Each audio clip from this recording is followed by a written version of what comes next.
ವಿಶ್ವಗುರು ಬಸವಣ್ಣನವರಿಗೆ, ವಿಶ್ವಗುರು ಬಸವಣ್ಣನವರಿಗೆ, ಬಸವಾದಿ ಶರಣರಿಗೆ, ಬಸವ ಸಂಸ್ಕೃತಿ ಅಭಿಯಾನಕ್ಕೆ, ಬಸವ ಸಂಸ್ಕೃತಿ ಮೆರವಣಿಗೆಗೆ,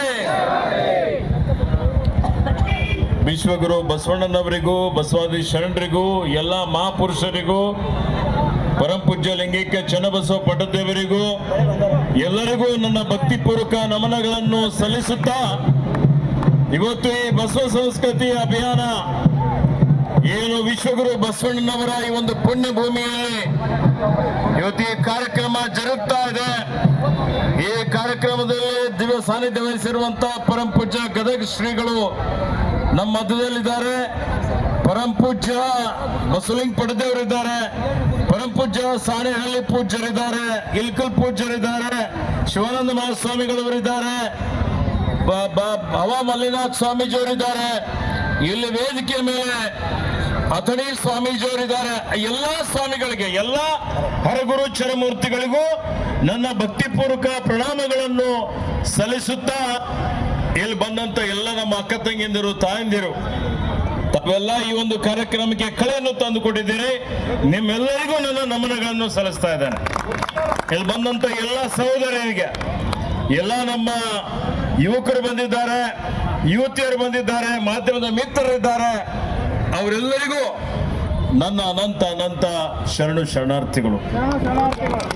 ಆತ್ಮೀಯರೇ, ಇವತ್ತು ನಮ್ಮ ಸರ್ಕಾರ ಹೋದ ವರ್ಷ ಜನವರಿಯಲ್ಲಿ ಎಲ್ಲಾ ಪೂಜ್ಯ ಲಿಂಗಾಯತ ಮಠಾಧಿಪತಿಗಳ ಒಕ್ಕೂಟದ ವತಿಯಿಂದ ಎಲ್ಲರ ಒಂದು ಆಗ್ರಹ ಇತ್ತು, ವಿಶ್ವಗುರು ಬಸವಣ್ಣನವರನ್ನು ಕರ್ನಾಟಕ ರಾಜ್ಯದ ಸಾಂಸ್ಕೃತಿಕ ನಾಯಕ ಅಂತ ಹೇಳಿ ಘೋಷಣೆ ಮಾಡಬೇಕು ಅಂತ ನಾವೆಲ್ಲ ಸೇರಿ ಎಲ್ಲಾ ಪೂಜ್ಯರು, ವಿಶೇಷವಾಗಿ ಬಸವಲಿಂಗ ಪಟ್ಟದೇವರು, ಇತರ ಎಲ್ಲಾ ಪೂಜ್ಯರು, ಸಾಣೆಹಳ್ಳಿ ಶ್ರೀಗಳು, ಗದಗ ಶ್ರೀಗಳು ಎಲ್ಲರೂ ಸೇರಿ ನಮ್ಮೆಲ್ಲರ ನೆಚ್ಚಿನ ಮುಖ್ಯಮಂತ್ರಿಗಳಾದಂತಹ ಮಾನ್ಯ ಸಿದ್ದರಾಮಯ್ಯಜಿ ಅವರಿಗೆ ನಾವು ಹೋಗಿ ಮನವಿಯನ್ನು ಸಲ್ಲಿಸಿದ್ದೇವೆ.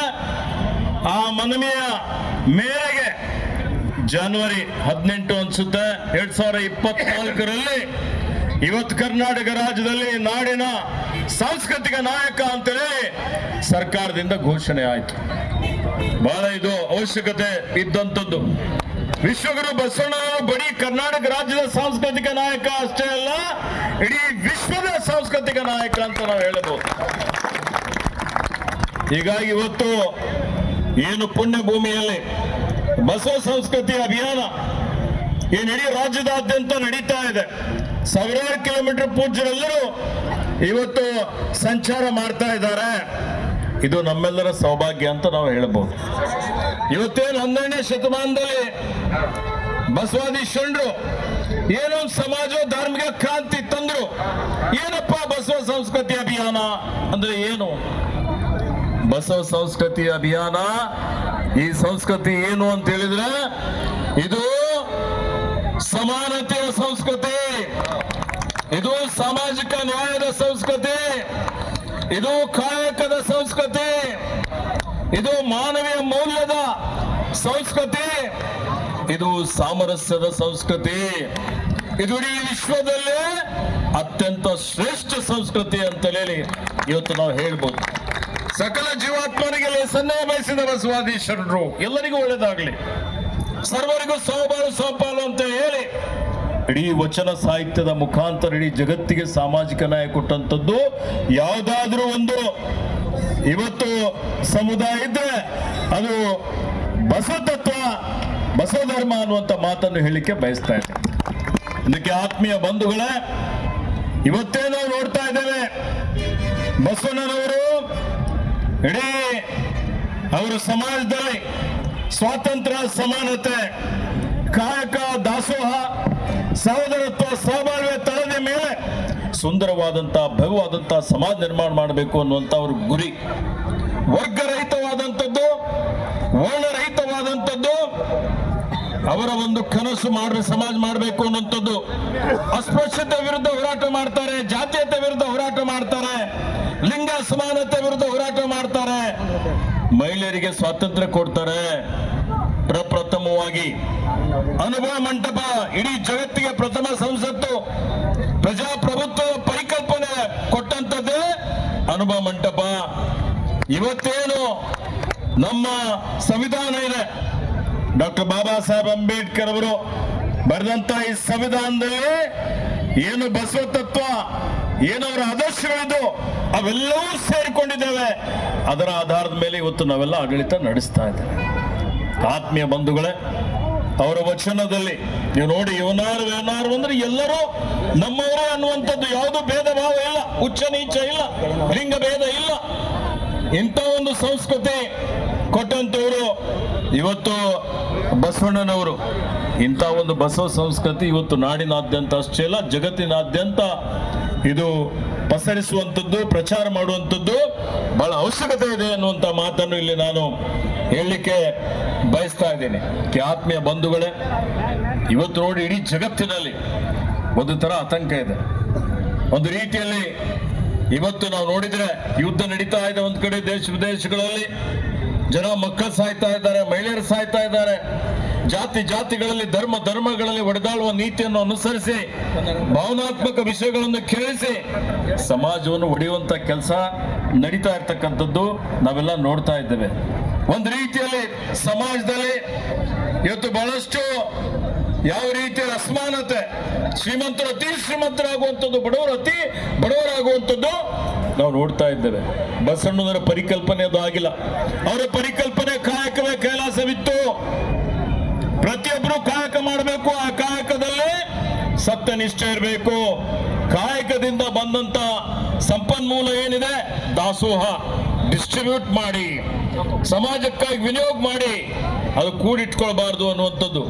ಆ ರೀತಿಯ ಒಂದು ನಾವೇನಾದ್ರೂ ಆದರ್ಶಗಳು ಬಂದ್ರೆ ಇವತ್ತು ಹಿಂದೇನು ಇವತ್ತು ಕೊಡುವರು ಇದ್ದರೂ ಬೇಡವರೇ ಇದ್ದಿಲ್ಲ ಅಂತ ಕಲ್ಯಾಣ ನಾಡಿನಲ್ಲಿ ಆ ರೀತಿಯಲ್ಲಿ ಇವತ್ತು ಇಡೀ ಜಗತ್ತಿನಲ್ಲಿ ಮಾಡಬಹುದು.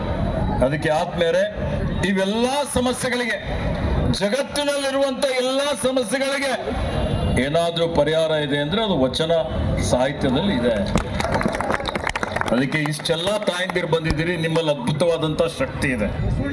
ನೀವೆಲ್ಲ ನಿಮ್ಮ ಮಕ್ಕಳಿಗೆ ಸಣ್ಣ ಅವರಿದ್ದಾಗೆ, ಇವತ್ತು ಅವರಿಗೆ ಚಿಕ್ಕವರಿದ್ದಾಗ ಅವರಿಗೆ ವಚನ ಸಾಹಿತ್ಯದ ಹೇಳ್ಬೇಕು. ಏನು ವಚನಗಳಿದ್ದಾವೆ ಆ ವಚನಗಳು ಅವರಿಗೆ ಹೇಳಿ ತಿಳುವಳಿಕೆ ಮಾಡಿಕೊಟ್ರೆ, ಅದರ ಅರ್ಥ ಹೇಳಿಕೊಟ್ರೆ.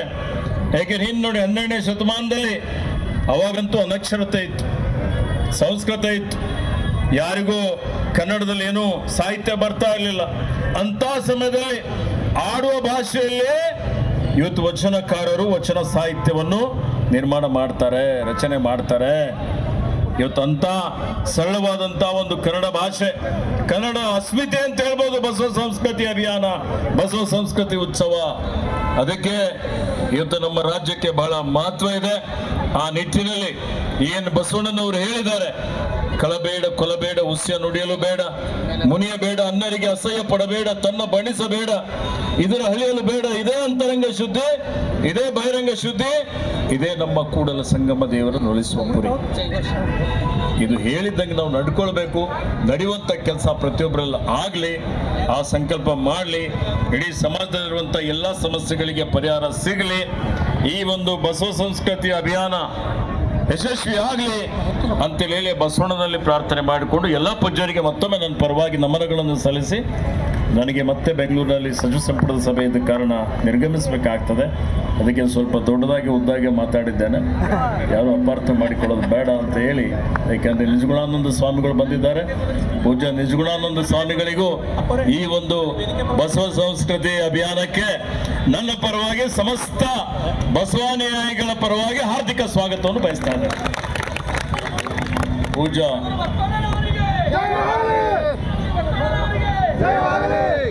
ಅಪರ ಈ ಕಡೆ ಬರ್ರಿ, ನೀವು ನಮ್ಮ ಪಕ್ಕದಲ್ಲಿ ಬರ್ರಿ. ಮತ್ತೆ ಈ ಕಾರ್ಯಕ್ರಮ ಬಸವರಾಜ್ ದನ್ನೂರವರು ಬಹಳ ಅಚ್ಚುಕಟ್ಟಾಗಿ ವಿಶಿಷ್ಟವಾಗಿ ಆಚರಣೆ ಮಾಡಿದ್ದಾರೆ. ಸೂರ್ಯಕಾಂತ್ ಇದ್ದಾರೆ, ಇತರೆಲ್ಲರೂ ಇದ್ದಾರೆ. ಅವರೆಲ್ಲರಿಗೆ ಆಚರಣೆ ಎಲ್ಲ ಈ ಒಂದು ಸಮಿತಿಗೆ ಮತ್ತೊಮ್ಮೆ ನನ್ನ ಪರವಾಗಿ, ನಮ್ಮ ಸರ್ಕಾರದ ಪರವಾಗಿ, ನಮ್ಮ ಸರ್ಕಾರನು ಸರ್ವರಿಗೂ ಸಮಬಾಳು ಸಮಪಾಲು ಅನ್ನುವಂಥ ರೀತಿಯಲ್ಲಿ ಇವತ್ತು ಬಸವ ತತ್ವದ ಆಧಾರದ ಮೇಲೆ, ಬುದ್ಧ ಬಸವ ಅಂಬೇಡ್ಕರ್ ಅವರ ತತ್ವಾದರ್ಶದ ಮೇಲೆ ನಾವು ಆಡಳಿತವನ್ನು ನಡೆಸ್ತಾ ಇದ್ದೇವೆ. ಅದಕ್ಕೆ ನಿಮ್ಮೆಲ್ಲರ ಮಾರ್ಗದರ್ಶನ, ಪೂಜ್ಯರ ಆಶೀರ್ವಾದ ಇರಲಿ ಅನ್ನುವಂಥ ವಿನಂತಿಯನ್ನು ಮಾಡಿಕೊಂಡು ಇವತ್ತು ಈ ಒಂದು ನಮ್ಮ ಉತ್ಸವಕ್ಕೆ ಮೆರವಣಿಗೆಗೆ ನಾನು ಚಾಲನೆ ಕೊಡ್ತಾ ಇದ್ದೀನಿ. ತಮ್ಮೆಲ್ಲರ ಆಶೀರ್ವಾದ ಸಹಕಾರ ಇರಲಿ ಅಂತ ಹೇಳಿ ನನ್ನ 2 ಮಾತುಗಳನ್ನು ಮುಗಿಸ್ತೇನೆ. ಜೈ ಹಿಂದ್, ಓಕೆ, ಜೈ ಕರ್ನಾಟಕ. ಸಚಿವರಿಗೆ ಒಂದು ಜೋರ ಚಪ್ಪಾಳೆ ಮುಖಾಂತರ ಅಭಿನಂದಿಸಬೇಕಂತ ಎಲ್ಲ ನಮ್ಮ ಶರಣಬಂಧುಗಳಿಗೆ ವಿನಂತಿಸ್ತಾ ಇದ್ದೀನಿ. ಇಲ್ಲಿವರೆಗೆ ಮಾತಾಡಿದ ಸಚಿವರಿಗೆ ಧನ್ಯವಾದಗಳು. ವಚನ ಮಕ್ಕಳು ಒಂದು ವಚನ ಮಾಡ್ಮೇಲೆ ವಚನ ಮಾಡ್ಯಾರ ನಮ್ಮ ಮಕ್ಕಳಿಂದ ಒಂದು ವಚನ.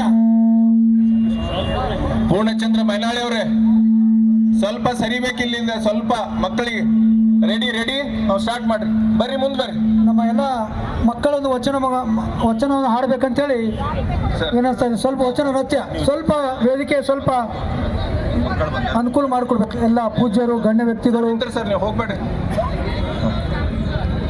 ಎಲ್ಲೆಲ್ಲ ಕೆಳಗಿಳಿದಿಲ್ಲ, ಅವ್ರು ಮಾಡ್ಲಿ. ಸ್ವಲ್ಪ ಎಲ್ಲರೂ ಸ್ವಲ್ಪ ಹಿಂದೆ ಹೋಗ್ಬೇಕು, ಸ್ವಲ್ಪ ಹೋಗ್ಬೇಕು ಎಲ್ಲರೂ. ಸ್ವಲ್ಪ ಹಿಂದೆ ಹೋಗೋಣ ಬರ್ರಿ ಅಣ್ಣವ್ರು. ಸ್ವಲ್ಪ ಎಲ್ಲರೂ ಕೂಡ ಸರ್ ಸ್ಟಾರ್ಟ್ ಮಾಡ್ರಿ ಸರ್.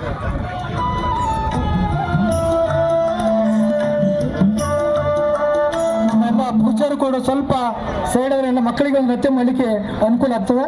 ಎಲ್ಲ ನಮ್ಮ ವಚನ ನೃತ್ಯವನ್ನು ನಮ್ಮ ಎಲ್ಲ ಶರಣ ಬಂಧುಗಳಿಗೆ ನೋಡಲಿಕ್ಕೆ ಅನುಕೂಲ ಆಗ್ತದೆ. ಎಲ್ಲ ನಮ್ಮ ಪೂಜ್ಯರು, ಗಣ್ಯ ವ್ಯಕ್ತಿಗಳು ಕೂಡ ಒಂದು ವಚನ ನೃತ್ಯ ಮಾಡಲಿಕ್ಕೆ ಮಕ್ಕಳಿಗೆ ಸ್ವಲ್ಪ ಸ್ಥಳ ಅವಕಾಶ ಮಾಡಿಕೊಡ್ಬೇಕಂತೇಳಿ ಎಲ್ಲ ಪರವಾಗಿ ಕೇಳ್ತಾ ಇದ್ದೀವಿ. ಬಸವನ ಬೆಳಕಿ ಎಲ್ಲಾಡಿ ಬಂದೆ, ಭಾರತವೆಲ್ಲ ಸುತ್ತಾಡಿ ಬಂದೆ. ಬಸವನ ಬೆಳಕಿ ಎಲ್ಲಾಡಿ ಬಂದೆ, ಭಾರತವೆಲ್ಲ ಸುತ್ತಾಡಿ ಬಂದೆ. ಸೀರೆದೆಯನು ಬೆಳಗಿಸಿ ಬಂದೆ, ನಿರಾಶೆ ಎದೆಯನು ತೊಳಗಿಸಿ ಬಂದೆ. ಹೆಣ್ಣಿನ ಕಂಬನಿ ಬತ್ತಿಸ ಬಂದೆ, ಆಶಾ ಜ್ಯೋತಿಯ ಹೊತ್ತಿಸ ಬಂದೆ. ದೀನರ ಬಾಳನು ಮುಸುಕಿದ ಕಾಳವ ಕಬಳಿಸಿ ಬಂದೆ, ಕಬಳಿಸಿ ಬಂದೆ. ಬಸವನ ಬೆಳಕಿ ಎಲ್ಲಾಡಿ ಬಂದೆ, ಕನ್ನಡ ವನದಲ್ಲಿ ಕುಣಿದಾಡಿ ಬಂದೆ. ಹೊರಡುವೆ ನಾನು, ಹೊರಡುವೆ ಮುಂದೆ, ಬರುವುದು ವಿಶ್ವವು ನನ್ನಯ ಹಿಂದೆ. ಅವರಿವರೆಂಬೇನೆ ಎಲ್ಲರೂ ಒಂದೇ, ಎಲ್ಲರಿಗಿರುವನು ಒಬ್ಬನೇ ತಂದೆ. ಬರುವೇನು ಬರುವೇನು ಭುವಿಯನ್ನು ಬೆಳಗಿ, ಬರುವೇನು ಬಂದೇ ಬರುವೇನು. ಬಸವನ ಬೆಳಕಿ ಎಲ್ಲಾಡಿ ಬಂದೆ, ವಿಶ್ವವೆಲ್ಲವೂ ನನ್ನದೇ ಎಂದೆ. ಬಸವನ ಬೆಳಕಿ ಎಲ್ಲಾಡಿ ಬಂದೆ, ವಿಶ್ವವೆಲ್ಲವೂ ನನ್ನದೇ ಎಂದೆ. ಬರುವೇನು ಬಂದೆ ಬರುವೇನು, ಬರುವೇನು ಬಂದೆ ಬರುವೇನು.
ಶಿವನ ಡಂಗುರ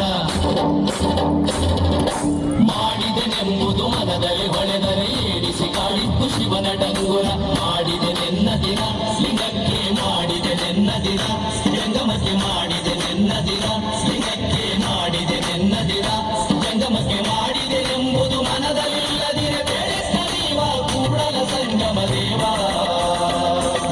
ಬೆಳೆದ ನೀವ ಕೂಡಲ ಸಂಗಮ ದೇವ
ಆಡದೆ ನವಿಲು ಆಡದೆ ತಂತಿ ಓದದೆ ಗಿಳಿಯು ಭಕ್ತಿ ಇಲ್ಲದವರ ಅಲ್ಲ ಕೂಡಲ ಸಂಗಮ ದೇವ ಭಕ್ತಿ ಇಲ್ಲದವರ ಅಲ್ಲ ಕೂಡಲ ಸಂಗಮ ದೇವ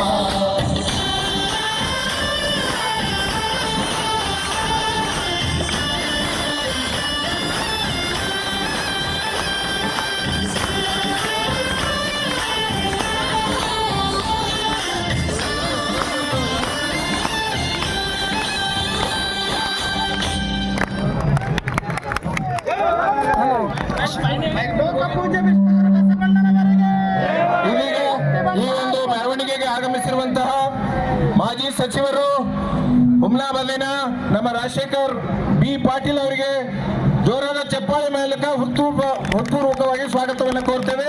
ಇದೀಗ ಸಚಿವರಾದ ಈಶ್ವರ್ ಖಂಡ್ರೆ ಅವರು, ರಾಜಶೇಖರ್ ಪಾಟೀಲ್ರು, ಸೂರ್ಯಕಾಂತ್ ನಾಗಮಾರ್ಪಳ್ಳಿ ಎಲ್ಲರೂ ಸೇರಿ ಹೂಗೆ ಎಲ್ಲ ಪೂಜ್ಯರ ಪುಷ್ಪಾರ್ಚನೆ ಮಾಡುವ ಮೂಲಕ ಚಾಲನೆಯನ್ನು ಕೊಡಬೇಕು. ರಥಕ್ಕೆ ಮೆರವಣಿಗೆಗೆ ನಿಂದಿರ್ಸಿ ರಥ. ಇವಾಗ ಒಂದನೇ ಅರ್ಪಣೆ ನಮ್ಮ ಜಯರಾಜ್ ಖಂಡ್ರೆ ಅವರು ಮಾಡಬೇಕು. ಓಂ ಶ್ರೀ ಗುರು ಬಸವಲಿಂಗಾಯ ನಮಃ. ಲಿಂಗಾಯತ್ ಮಠಾಧಿಪತಿಗಳು ಒಕ್ಕೂಟ ಶರಣಾರ್ಥಿಗಳು ವೇದಿಕೆಯ ಮುಂಭಾಗದಲ್ಲಿ ಎಲ್ಲ ನನ್ನ ಅಕ್ಕ ತಂಗಿಯಂದರು ಅಣ್ಣ ತಮ್ಮಂದಿರು ಕೂಡ ಶರಣಾರ್ಥಿಗಳು. ನಮ್ಮ ಎಲ್ಲ ಗೌರವ ಇರಬೇಕು. ಅವ್ರ ಹಿಂದೆ ನಮ್ಮ ಎಲ್ಲ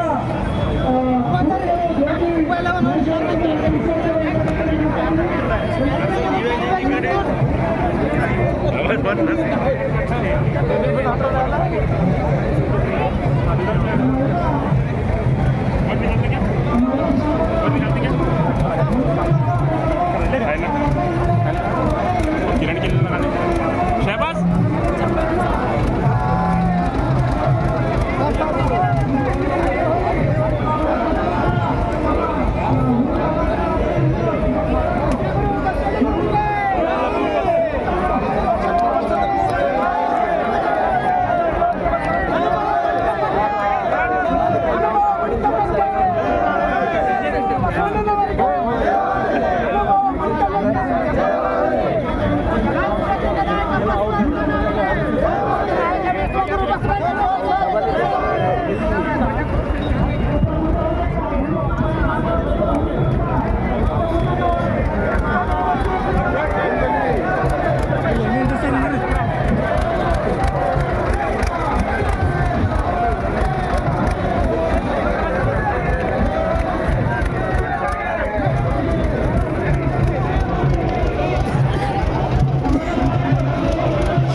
ಮುಂದೆ ಹೋಗ್ಬೇಡ್ರಿ.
ನಿಂದ್ರಿ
ಅವ್ರ ನಿರೀಕ್ಷೆ ನೀರಾಗಿದೆ.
ಪ್ರಮಥರು ಬಂದರೆಂದು ಹಿಂದೆಲ್ಲ ಮನೆಗೆ ಪ್ರಮಥರು ಬಂದರೆಂದು ಗುಡಿ ತೋರಣವ ಕಟ್ಟಿ ವೇದಿಕೆಯ ಬಲಭಾಗದಲ್ಲಿ ಜನೆಯ ಮಾಡಿ ಇಲ್ಕಲ್ ಸೀರೆ ಉಟ್ಕೊಂಡಂತ ಶರಣರಿಗೆ ಮಾತ್ರ ಕಾಯ್ದಿರಿಸಲಾಗಿದೆ. ಸಹಕರಿಸಬೇಕು. ಎಂಬೆ ಎಡಭಾಗದಲ್ಲಿ ನೇರು ಶರ್ಟ್ ಮತ್ತು ಧೋತರ ಹಾಕೊಂಡಂತ ಶರಣರು ಮಾತ್ರ ಕುಳಿತುಕೊಳ್ಬೇಕು, ಸಹಕರಿಸಬೇಕು.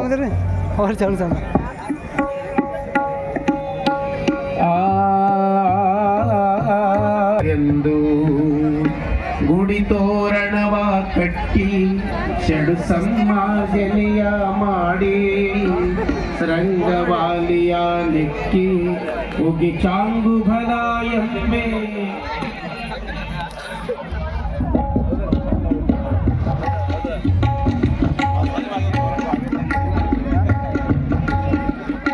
ನಮ್ಮ ಇದ್ರಲ್ಲಿ ಕುಂತೀರಿ ಸರ ಅದೇ ಅದೇ ಸಣ್ಣ ಸಣ್ಣ ಸಣ್ಣ